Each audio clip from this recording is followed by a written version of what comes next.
കോട്ടപ്പുറം ആശുപത്രി ജംഗ്ഷനിൽ government hospital പ്രവർത്തിക്കുന്ന വാടക കെട്ടിടത്തിൽ മോഷണം. കരിമ്പുഴ കോട്ടപ്പുറം ആശുപത്രി ജംഗ്ഷനിൽ ഗവൺമെന്റ് ഹോസ്പിറ്റൽ താൽക്കാലികമായി പ്രവർത്തിക്കുന്ന വാടക കെട്ടിടത്തിൽ മോഷണം. മുകളിലെ നിലയിൽ പ്രവർത്തിക്കുന്ന ജൻ ഔഷധി കേന്ദ്രത്തിലാണ് മോഷണം നടന്നത്. ഏകദേശം 20,000 രൂപയിലധികം നഷ്ടപ്പെട്ടതായി അറിയുന്നു. രാവിലെ കെട്ടിടം ഉടമസ്ഥൻ വന്നു നോക്കിയപ്പോഴാണ് ജൻ ഔഷധി കേന്ദ്രത്തിന്റെ ഷട്ടർ പകുതിയോളം തുറന്നതായി കണ്ടത്. ഉടൻ കേന്ദ്രത്തിന്റെ ഉടമയെ വിവരമറിയിക്കുകയും ഉടമ വന്ന് പരിശോധിച്ചതിന് ശേഷം ഏകദേശം 20,000-ലധികം രൂപ നഷ്ടപ്പെട്ടതായി കണ്ടെത്തുകയും ചെയ്തു. സ്ഥാപനത്തിലെ കളക്ഷൻ ബാങ്കിൽ അടയ്ക്കുന്നതിനായി കരുതി വച്ചിരുന്നതാണ് നഷ്ടപ്പെട്ടതെന്ന് ഉടമ ബ്രിജേഷ് ന്യൂസ് 1-നോട് പറഞ്ഞു. ബിൽഡിംഗ് ഓണറാണ് ഇത് ആദ്യം കണ്ടത്. ബിൽഡിംഗ് ഓണർ നമ്മുടെ ഫാർമസിസ്റ്റിനെ വിളിച്ചിട്ട് വിവരങ്ങൾ സംസാരിച്ചിട്ടുണ്ടായിരുന്നു. അപ്പോൾ അതിന്റെ അടിസ്ഥാനത്തിൽ ഷട്ടർ തുറന്നു കിടക്കുന്നതായിട്ടാണ് നമ്മൾ കണ്ടത്.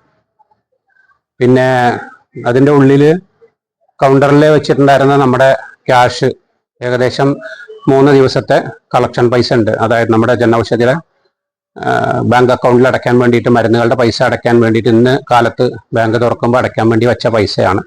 ഏകദേശം 20,000 രൂപയോളം നമുക്കതിൽ അതിൻ്റെ പ്രാഥമികമായിട്ട് നമ്മുടെ കവറും നമ്മുടെ ബോക്സും കാര്യങ്ങളും പുറത്ത് വലിച്ചിട്ടുണ്ട്.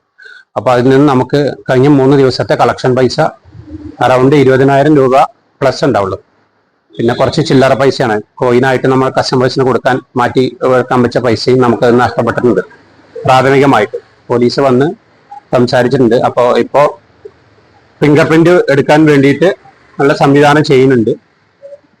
പിന്നെ മരുന്നുകൾക്കോ മറ്റോ ഷെൽഫുകൾക്കോ ഒന്നും യാതൊരു തരത്തിലുള്ള കേടുപാടുകൾ വരുത്തിയിട്ടില്ല. ക്യാഷ് നമ്മുടെ പോയിട്ടുണ്ട്. പോലീസിനെ വിവരമറിയിച്ചതിനെ തുടർന്ന് ശ്രീകൃഷ്ണപുരം പോലീസ് സ്റ്റേഷൻ SHO അനീഷിന്റെ നേതൃത്വത്തിൽ പോലീസ് സ്ഥലത്തെത്തുകയും പരാതി ലഭിച്ചതിനെ തുടർന്ന് പാലക്കാട് നിന്നും വിരലടയാള വിദഗ്ധർ സ്ഥലത്തെത്തി പരിശോധന നടത്തുകയും ചെയ്തു.